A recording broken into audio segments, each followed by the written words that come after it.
the American frontier was a land of staggering opportunity and relentless danger. Following the California gold rush of 1849, hundreds of thousands of fortune seekers poured westward, chasing dreams of unimaginable wealth. Boom towns appeared almost overnight, and just as quickly, many disappeared into the dust.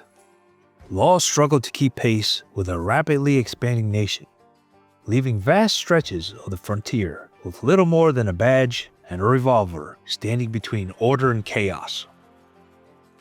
Stagecoaches carrying payrolls became irresistible targets for highwaymen. Banks and trains were robbed with increasing boldness.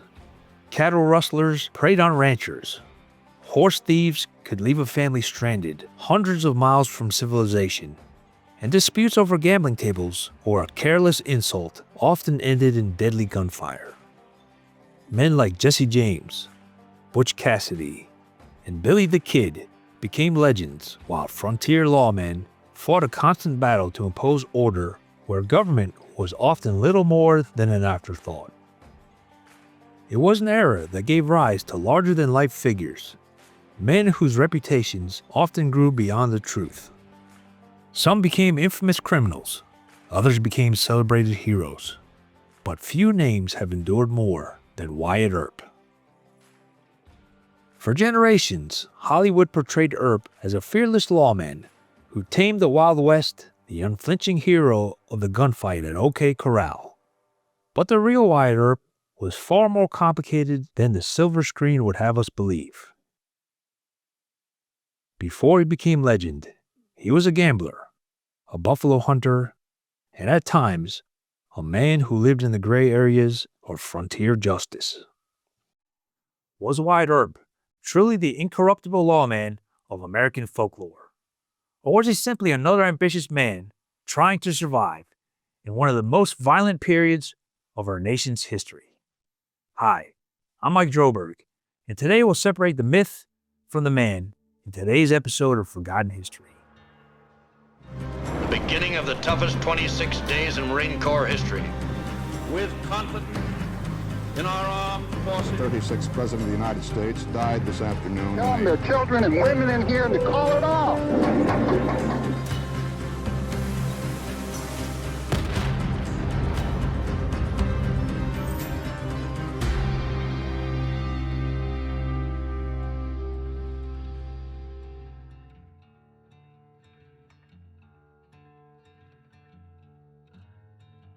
Wyatt Barry Stapp Earp was born on March 19th in 1848 in Monmouth, Illinois, the fourth son of Nicholas Porter Earp and Virginia Ann Cooksey. Like many American families of the era, the Earps were constantly searching for new opportunities. The expanding frontier promised the chance to build a better life, but it also demanded resilience. The family would relocate several times during Wyatt's childhood, living in Illinois, Iowa, and eventually California before returning east and settling in Missouri. Nicholas Earp was a farmer, constable, and a veteran of both the Black Hawk War and the Mexican-American War. Strong-willed and ambitious, he instilled in his children the belief that success required hard work and a willingness to chase opportunity wherever it appeared. Those lessons would shape Wyatt for the rest of his life. As a boy, Wyatt grew up during one of the most transformative periods in American history. Railroads stretched farther west. Each year, new territories opened for settlement, and thousands of immigrants crossed the Great Plains in search of land, gold, or a fresh start. The frontier wasn't simply moving west, it was redefining the nation. When the Civil War erupted in 1861, Wyatt was only 13 years old. Like many young boys, he dreamed of serving in the Union Army. More than once, he reportedly attempted to enlist underage, but each time, his father discovered his plans and brought him home before he could join the fight. While many future legends of the American West gained their first experience with violence on the Civil War battlefields, Wyatt Earp remained at home, working on the family farm and helping support his parents. The war would end without Wyatt ever firing a shot in combat. Instead, the skills that later defined him, his confidence, physical toughness, and ability to remain calm under pressure, would be forged in the unpredictable and often lawless frontier that emerged in the war's aftermath.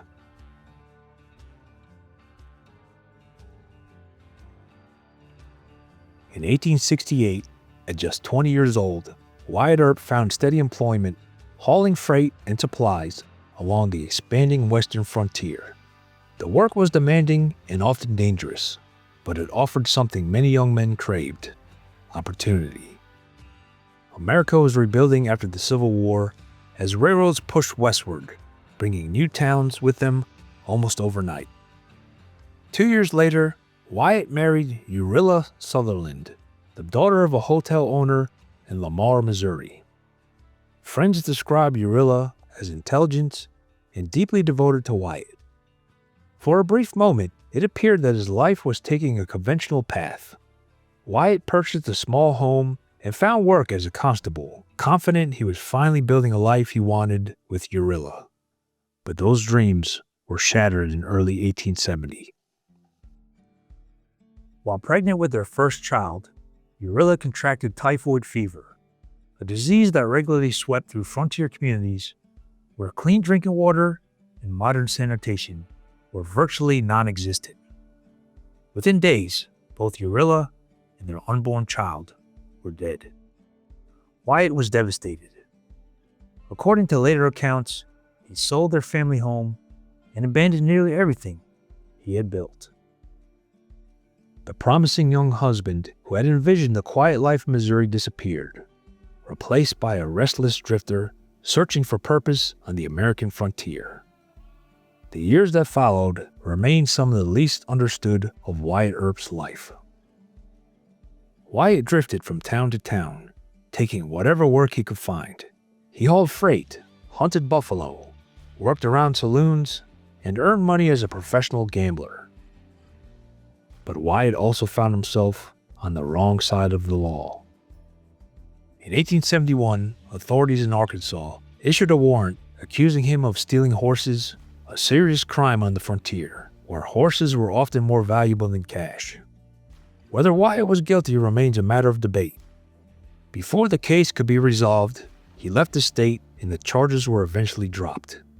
Historians continue to debate exactly what happened, but the incident serves as an important reminder that the future lawman was far from a spotless young man.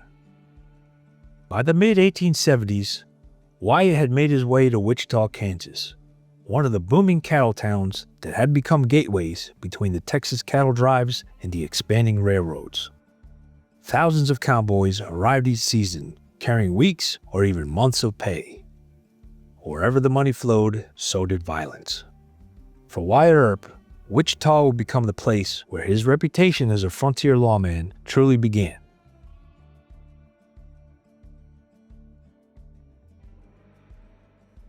Each spring, Texas cowboys drove enormous herds hundreds of miles north along trails like the Chisholm Trail, ending their journey at railheads in Kansas. Towns such as Abilene, Ellsworth, Wichita, and later Dodge City became the crossroads between the open range and the rest of the nation. With cowboys came money. A successful trail drive meant months of hard-earned wages burning a hole in a cowboy's pocket. Saloons and brothels lined the streets, eager to separate the drovers from their pay before they boarded the train home. It was a recipe for violence. Gunfights and barroom brawls became routine. Some towns even required visitors to surrender their firearms upon entering city limits in an effort to keep the peace. This was the world Wyatt Earp entered when he arrived in Wichita. In April of 1875, Earp was appointed as an assistant city marshal. At 6 feet tall, weighing nearly 200 pounds, and possessing a calm but intimidating demeanor, he quickly earned a reputation for confronting trouble head-on.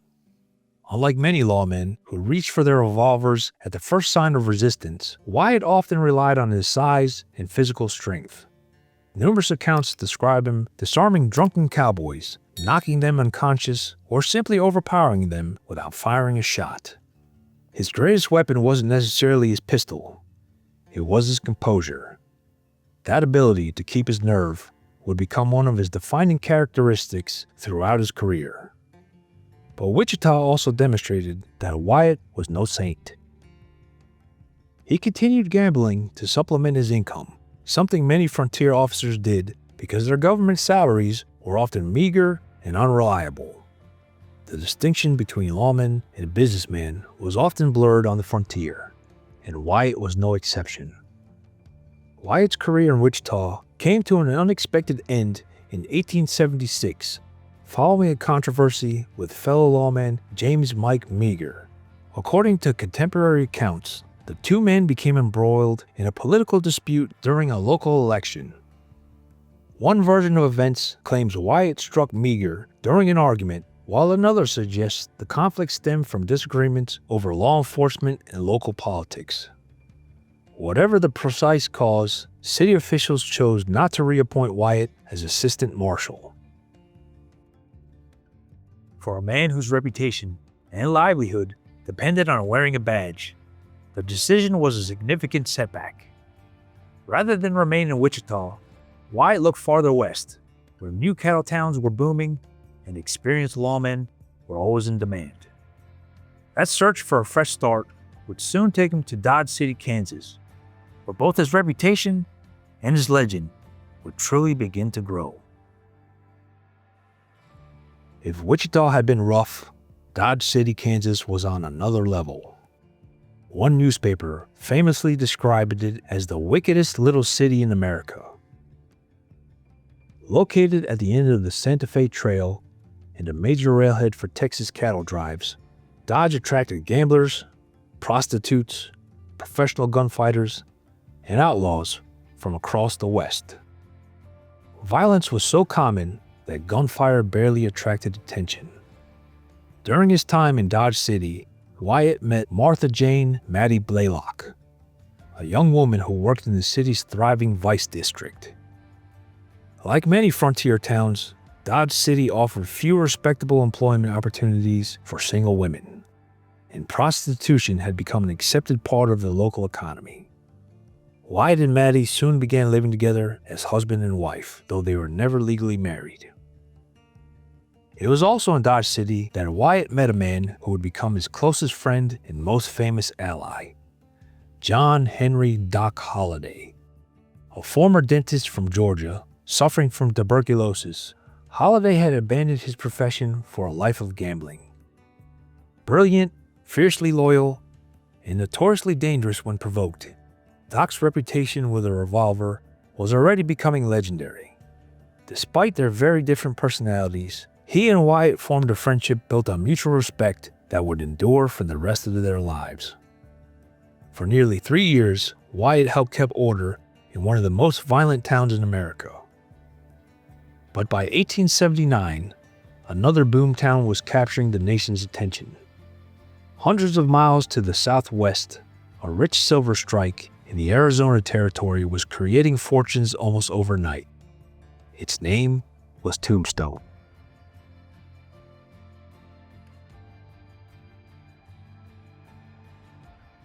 In 1879, Wyatt and Mattie left Dodge City for Tombstone. The town had been founded only 2 years earlier after prospector Ed Schieffelin discovered one of the richest silver deposits in the American West. Tombstone transformed from an isolated desert camp into a bustling city of nearly 10,000 people. Fortune seekers, miners, and entrepreneurs poured into the territory, all hoping to strike it rich. Wyatt wasn't drawn there by the promise of wearing a badge. He came to make money. Although he occasionally served as a deputy for the U.S. Marshal, he had his sights set on a more prestigious and lucrative position as sheriff of Cochise County. Holding that office would not only provide a steady income, but also considerable political influence. Several members of the Earp family soon joined him. His older brother Virgil accepted the position of Tombstone City Marshal. Morgan Earp also arrived and eventually served as a deputy. Together, the brothers became prominent figures in the growing town. Among the many newcomers drawn to Tombstone's silver boom was a young performer named Josephine Marcus. Barely 20 years old, Josephine had arrived with a traveling theatrical company that entertained the miners and merchants of the booming town. She soon began a relationship with Cochise County Sheriff Johnny Behan, Wyatt's future political rival. Although their romance would not begin for some time, Josephine's arrival would eventually change the course of Wyatt's personal life forever. But his greatest challenges in Tombstone had little to do with romance. Another group already held considerable influence throughout Cochise County. They became known simply as the Cowboys. The Cowboys were a loose network of rustlers, smugglers, and armed riders who operated throughout southeastern Arizona and northern Mexico. While many earned an honest living, others supplemented their income by stealing cattle and horses, then selling them across the Mexican border where ownership was difficult to prove. Among the Cowboys were men whose name would become legendary in Western history. Names like Ike and Billy Clanton, Tom and Frank McLaury, Curly Bill Brocious, and Johnny Ringo. The conflict between the Earps and the Cowboys was never as simple as good versus evil. Politics divided Cochise County. The Earps generally supported the Republican Party, and the business interests tied to Tombstone's growing mining industry. Many Cowboys aligned themselves with Democrat ranchers and rural interests outside the city. Elections, law enforcement appointments, and personal grudges all became intertwined. There were financial motives as well. The Earps owned gambling interests and invested in local businesses. Stability meant prosperity. Frequent robberies and cattle theft threatened the town's reputation and discouraged outside investment. The Cowboys, meanwhile, viewed increasing law enforcement as a threat to their way of life and their livelihoods. Tensions escalated throughout 1880 and 1881. Stagecoach robberies were blamed on members of the Cowboys. The Earps pursued suspects. Threats were exchanged. Arrests fueled resentment. Every encounter deepened the hostility between the two factions. By the fall of 1881, it had become increasingly clear that the smallest spark could ignite a deadly confrontation. That spark would come on October 26, 1881.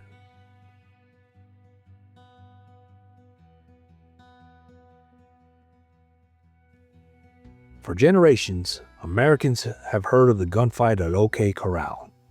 The name itself had become synonymous with the Wild West. But one of the most enduring misconceptions is that the famous shootout actually took place inside the OK Corral. It didn't. The confrontation occurred in a narrow, vacant lot on Fremont Street, just west of the corral's entrance. It was a cramped space, hemmed in by buildings and fences, leaving little room for either side to maneuver. On the afternoon of October 26, 1881, Tombstone City Marshal Virgil Earp learned that several cowboys were gathered nearby and were believed to be armed, in violation of a city ordinance requiring visitors to surrender their weapons upon entering town. Virgil decided to disarm them. Accompanying him were his brothers Wyatt and Morgan Earp, along with Doc Holliday. Although Wyatt is the name most associated with the gunfight today, Virgil was a senior law enforcement officer and led the group. Waiting for them were 5 cowboys: Ike and Billy Clanton, Tom and Frank McLaury, and Billy Claiborne. What happened over the next 30 seconds has been debated for nearly a century and a half. Witnesses offered conflicting testimony. Some claimed the Earps drew first. Others insisted the Cowboys made the first move. The exact sequence of events may never be known. What is certain is that someone fired. Then chaos erupted. Gunfire echoed through Tombstone as both sides emptied their revolvers at point-blank range. Smoke filled the narrow lot. Men stumbled, fired blindly, and fought for their lives. When the shooting finally stopped, roughly 30 shots had been fired in less than half a minute. Billy Clanton lay mortally wounded. Tom and Frank McGlory were dead. Virgil Earp had been shot in the calf. Morgan Earp was struck in the shoulder. Doc Holliday suffered a grazing shot to the hip. And remarkably, Wyatt Earp emerged completely unharmed. A month-long preliminary hearing followed, attracting national attention. Judge Wells Spicer ultimately ruled that Virgil Earp and his deputies had acted within their authority as law enforcement officers attempting to enforce the town's weapons ordinance. The charges were dismissed. Legally, the Earps had won, but in the court of public opinion, the town became even more divided. Friends of the dead Cowboys demanded revenge. The Earps knew the violence was far from over.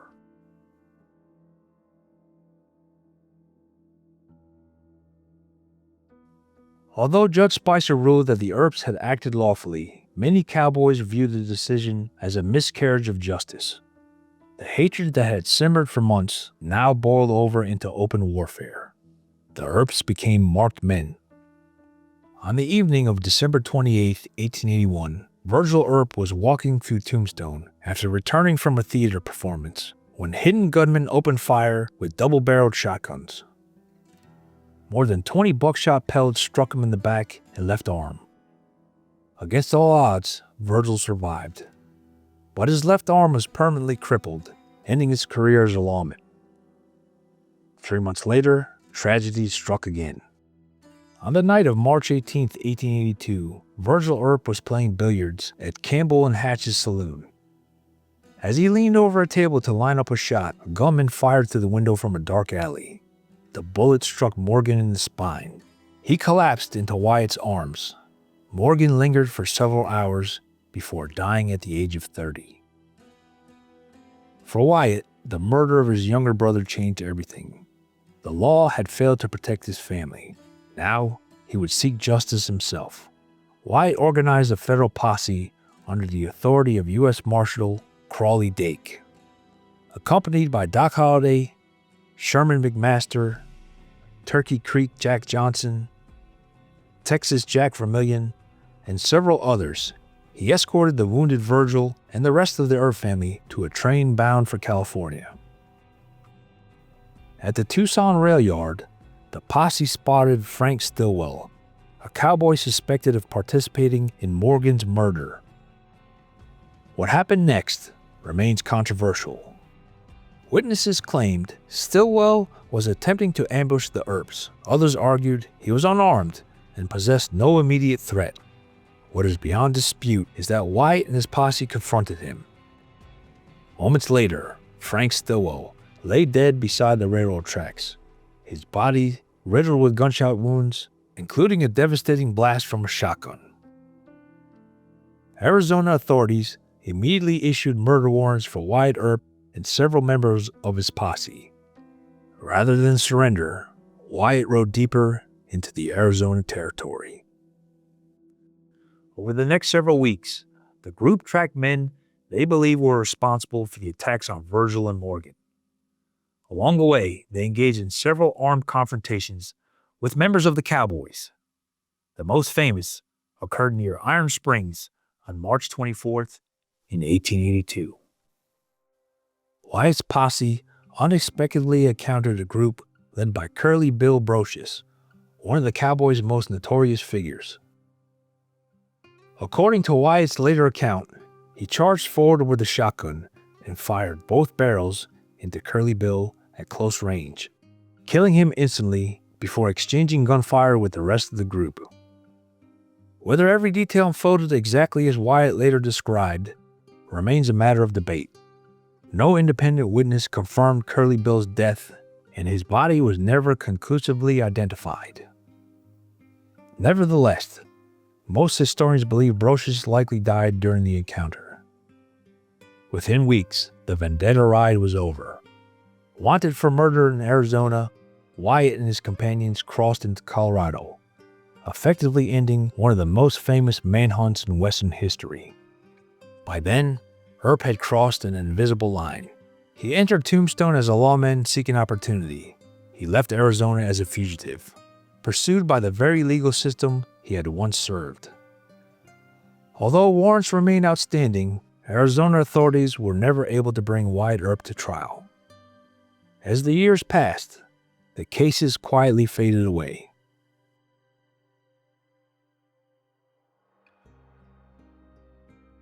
With murder warrants still hanging over his head in Arizona, Wyatt Earp never returned to Tombstone to live. Instead, he spent the next 4 decades chasing opportunities across the American West, much as he had done throughout his entire life. When Wyatt fled Arizona, he left behind his years-long relationship with Maddie Blaylock and departed with Josephine Marcus instead.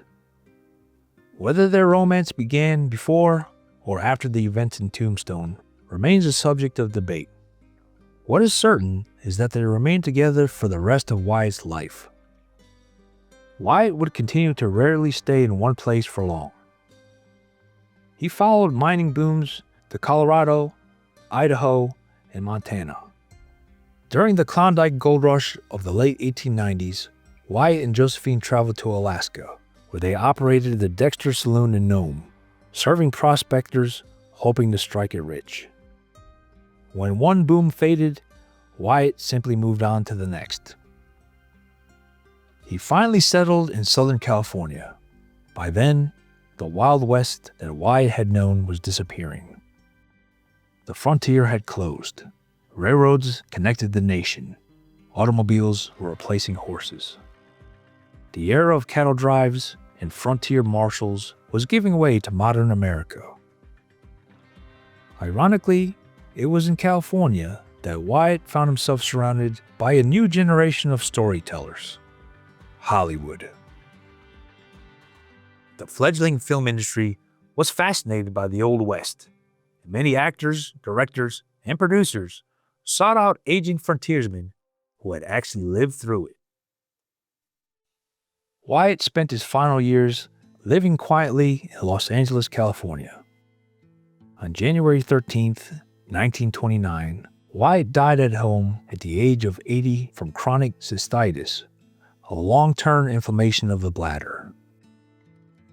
Josephine Marcus remained by his side until the end. Maddie Blaylock had died decades earlier in Arizona from an overdose of laudanum, a widely prescribed mixture of opium and alcohol that was commonly used in the 19th century to treat pain, insomnia, and a variety of other ailments. Because it contained opium, laudanum was highly addictive, and overdoses were not uncommon.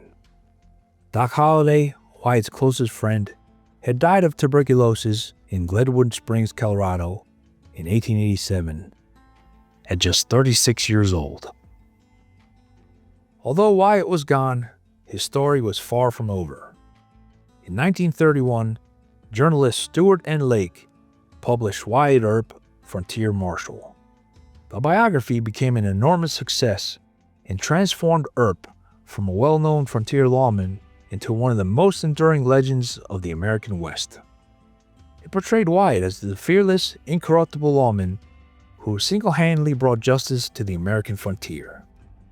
The book inspired countless films, television shows, and novels, transforming Earp into perhaps the greatest folk hero of the American West. But there is just one problem.